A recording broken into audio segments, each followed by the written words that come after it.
people from a whole range of different backgrounds, social, cultural, religious, people of colour, people with disabilities. That's who we are. Is this the range of people, the faces you see, the voices you hear in the media? For quite a while, the media in Australia has been accused of a lack of diversity. But is the rise of digital and new media changing that?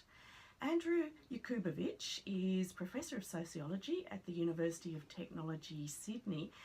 Andrew, you've been researching and examining diversity in the media for a long time, since the 1970s, I think. Has Australia gotten significantly better at this, at reflecting the diversity of the country in its media? Hi, Amanda. It's an interesting question because this country's changing all the time. So it's not like, are we better now than we were in 1970 compared to where we were in 1970? The answer is clearly yes, obviously.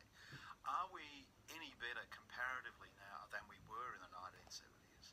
The answer is probably not much, particularly not in mainstream media, other than in those strange shows, the strange lifestyle shows, where you get closer to the reality of Australian diversity than any other part of the Australian media.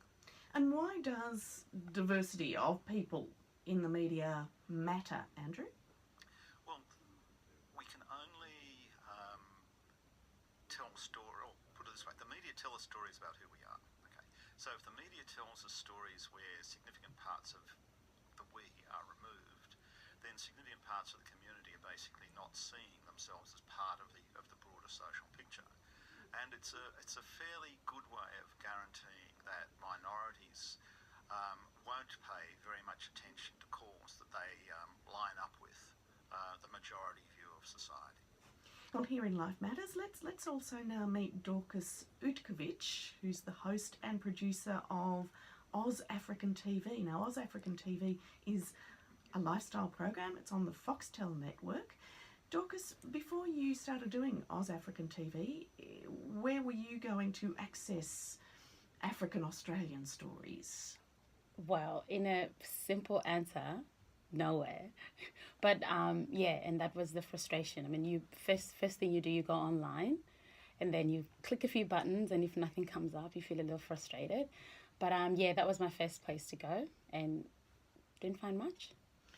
Well, in general, how is the African community, do you think, represented across mainstream Australian media? Well, I think it's not a positive representation. I think most of the times that you'll see African people on TV is either in the news or, you know, in some sort of a migration story, or like some documentary about, you know, how difficult it was back home, how wonderful it is here. So it's mostly, or so far, you know, there's not enough of just everyday people. Yeah, so. Yeah. And how do you reckon those portrayals then have impacted on you and your community? I think it's really, negatively, simply put. I mean, I'll give an example. I recently had an interview with a young man who, does amazing things in the community. And he actually said, I asked him a question, what is it like for a young Black African man growing up in Australia? And he said, it's amazing, it's great, the freedom here is incredible, but it gets to a point where you feel like you're free, but you're not free. What does that mean? That's exactly what I said. I was like, what do you mean? And he said, well, because the media has portrayed people like himself in a certain box. And so, even though they might be qualified to get a job, because of what the representation is, you will not get that. Even if you're, you're qualified to do anything else just as a citizen, you feel like you can't because of what the media has done. And as a people, we take a lot from the media. That's how we see ourselves. So, yeah. Well, what response do you get, Dorcas, hosting this show in Australia, an African woman presenting an African-focused lifestyle show? It's coming from the African community, it's amazing. It's just incredible to hear somebody say, wow, thank you for representing me. Like I watch and I'm excited because, I get you.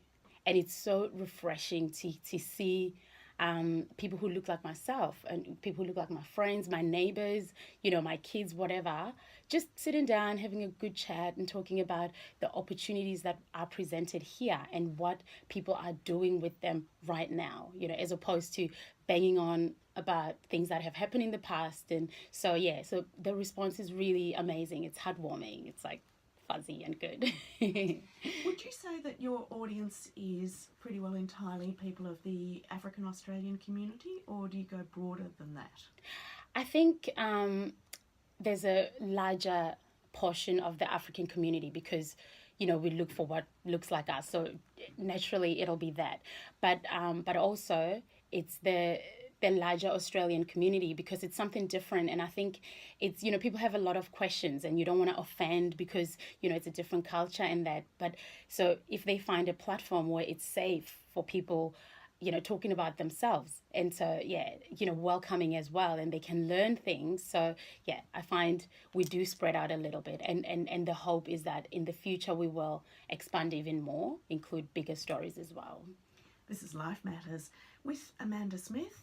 And with us is Dorcas Utkovic, who hosts and produces Oz African TV on the Foxtel network, and Professor Andrew Jakubowicz, who's Professor of Sociology at the University of Technology, Sydney. And we're talking about media diversity in how it reflects people, who we are as a nation, really. Let us know your thoughts too. Are we better at reflecting a fuller picture of the diversity of people and their stories across Australia in your experience?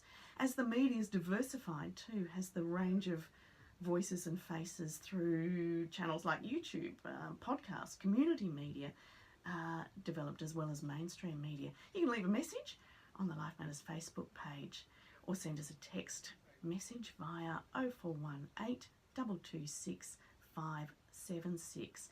So Andrew, with the, you know, new media platforms broadening access for all sorts of people and groups to get access, those people who wouldn't otherwise have been getting opportunities in the media, does that mean, for example, that more nuanced stories can be told now by those in the know? Well, I think there's two different issues here.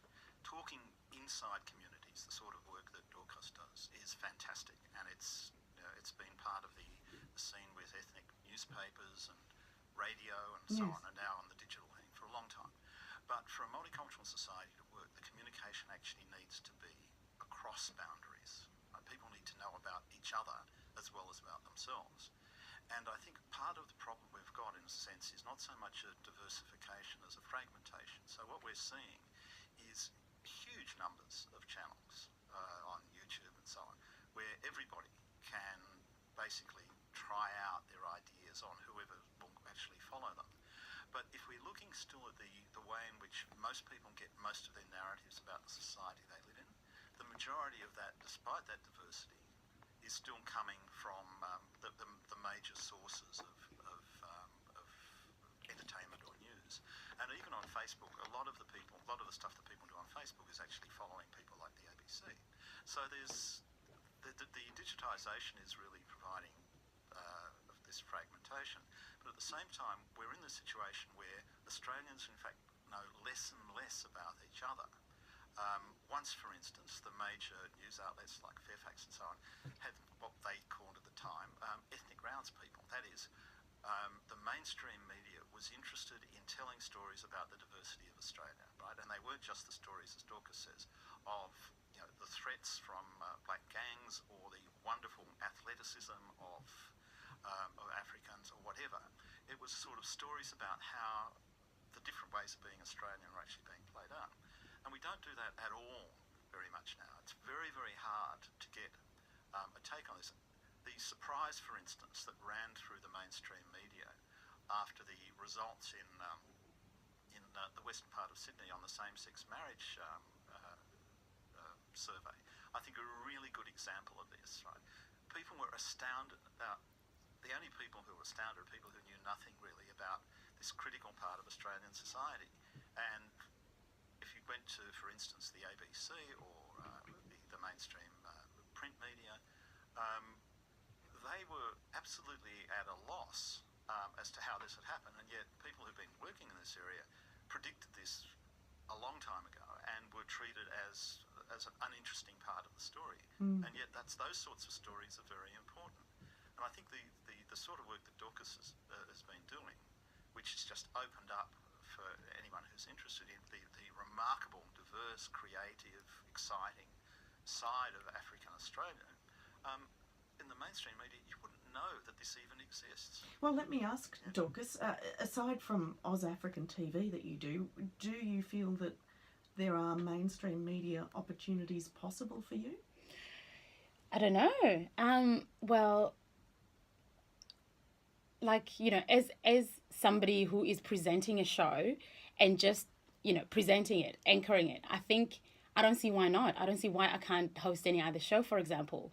You know what I mean? And I think the sooner we move away from, you know, tokenistic representation and just, you know, have a panel of people just because they are qualified to be there, they can talk, they can, you know, yeah, so I feel like there could be opportunities. There are opportunities. It's just a matter of somebody opening the door and saying, "Hey, it's okay. You can come and join us. It's, you know, it's fabulous." And so, and I just wanted to say to Andrew, thank you so much for all, you know, the lovely words that you're saying. It's amazing, and you do incredible work as well. So, it's a love fest here.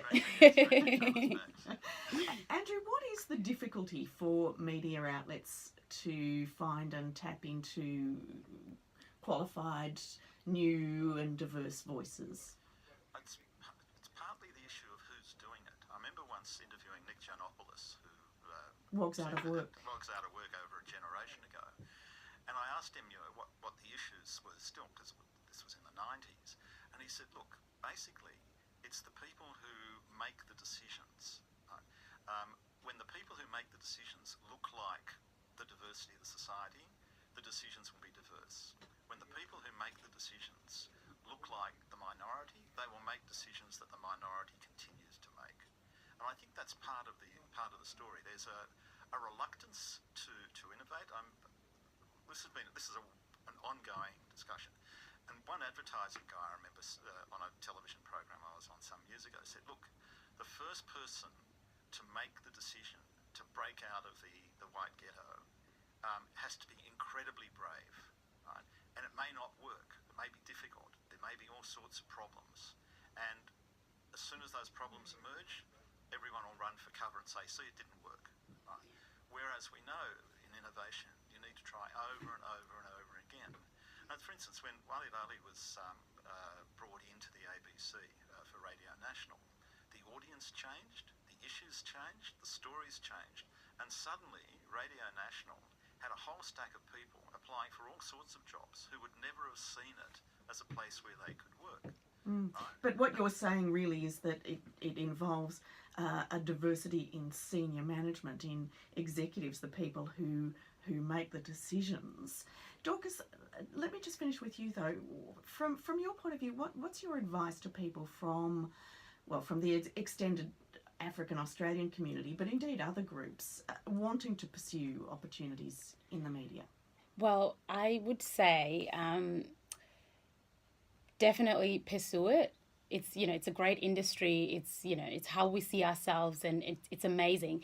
But I would say anyone wanting to get into the industry, go and study, so that you know all the rules, you know what you're dealing with. And once you've done that, come, you know, and try and get in the industry, because that way, you know, it would be difficult as it is at the moment, you know, to diversify. But I think the people who are in school now and the people who will be in school in the future are the ones who will be sitting in the newsrooms.